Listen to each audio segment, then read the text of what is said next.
Сәлеметсіңдер ме оқушылар, класс KZ порталына қош келдіңдер. 4-ші сыныптың әдебиеттік оқу сабағын жалғастырамыз.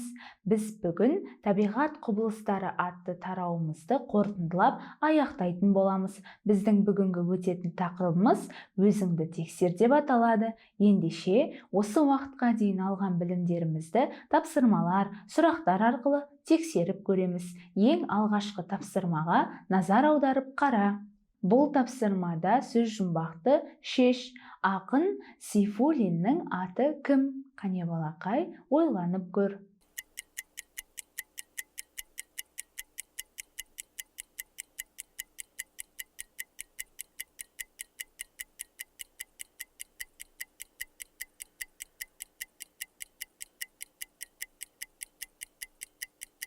Жарайсың балақай, ақын Сейфуллиннің аты Сәкен екен.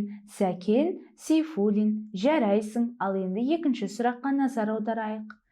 Түр-тұрпаты өзгеше, қоңқақ тұмсық, сұр аң. Бұл тарауда оқыған қай аңның сипаты? Балақай, ойланып көр.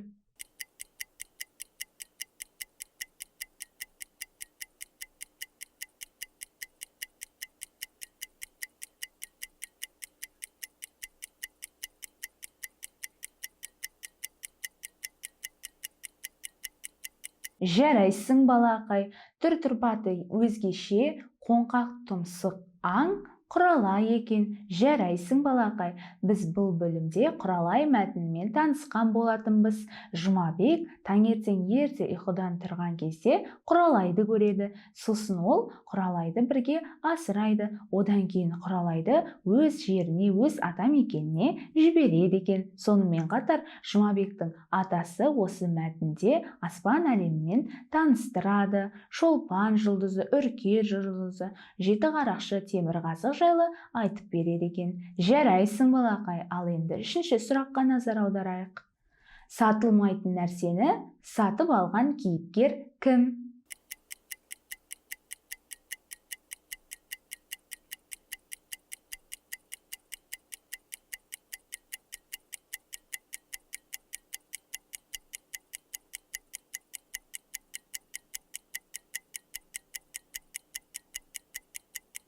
Жарайсың балақай. Сатылмайтын нәрсе ол көлеңке, ал оны байдан сатып алған шаруа екен. Сосын бай, сараң бай атанып кетеді. Ол бұл мазаққа шыдай алмай, ауылдан қалаға көшіп кетеді екен. Міне балақай, көрдің бе? Шаруа тапқырлықпен сонда байдың ағашының көлеңкесіне ғана емес, байдың үйіне де ие болған екен. Ал енді келесі сұраққа назар аударайық. Құмдағы құпия мәтінінің кейіпкері кім?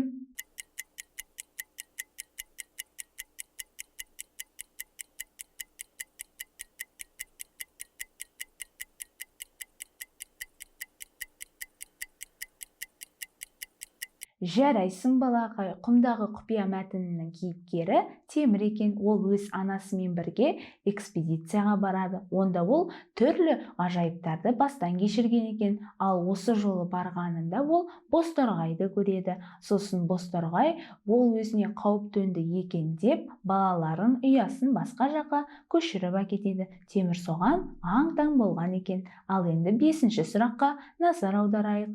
Есімі таудың атауына айналған кейіпкер кім? Ойлан.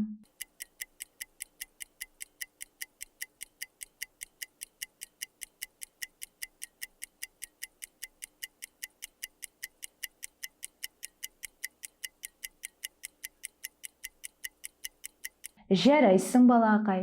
Есімі таудың атауына айналған батырымыз Толағай екен. Тау көтерген Толағай. Толағайдың ауылына құрғақшылық келеді. Сосын Толағай үлкен тауды көтеріп өз ауылына қояды. Міне балақай, Толағай батырымыз осындай ерлік жасаған екен. Берілген сөз жұмбақтың барлығын дұрыс шештің деп ойлаймын. Жарайсың балақай. Ал енді келесі қызықты тапсырмаға назар аудар. Бұл тапсырмада ертегілердің түрлерін есіңе түсір. Көп нүктенің орнына тиісті қажетті сөзді қой. Қане балақай, ойлан.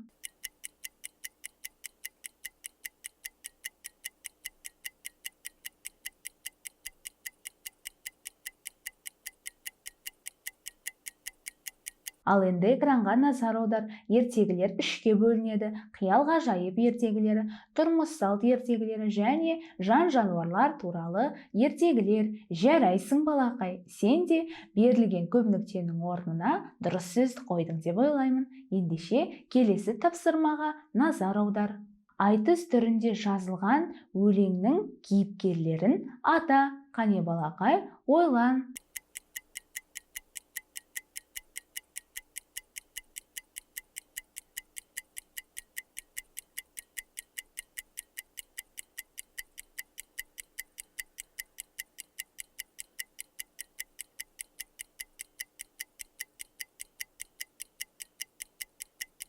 Жарайсың балақай, айтыс түрінде жазылған өлеңнің кейіпкерлері Аяз бен Қыдыр екен. Аяз бен Қыдырдың айтысы болады.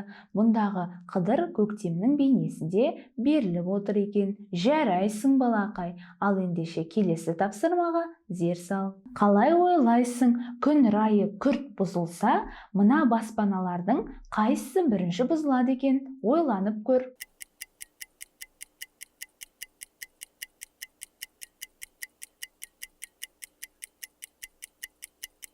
Жарайсың балақай, күн райы күрт жылынатын болса, иглу баспанасы бұзылады екен. Себебі ол мұзды кірпіштен жасалған. Бұл тек солтүстік қиырға арналған баспана екен. Яғни біздің жылы жақтарда бұл баспананы тұрғыза алмайды екенбіз. Себебі бізде жылдың 4 мезгілі де болады, ал жылдың 4 мезгілі үшін бұл баспана қолайсыз. Жарайсың балақай, берілген сұраққа дұрыс жауап бердің деп ойлаймын. Ендеше біздің бүгінгі сабағымыз аяқталуға да жақын. Біз бүгінгі сабақта табиғат құбылыстары деп аталатын тарауды қорытындылап аяқтадық. Сендер осы тарау бойынша берілген тапсырмалардың барлығына да дұрыс жауап бердіңдер деп ойлаймын. Жарайсыңдар балалар. Осымен менің сабағым аяқталды. Сабағым түсінікті, қызықты болды деп ойлаймын. Класс KZ порталында жүздескенше, көріскенше, күн жақсы.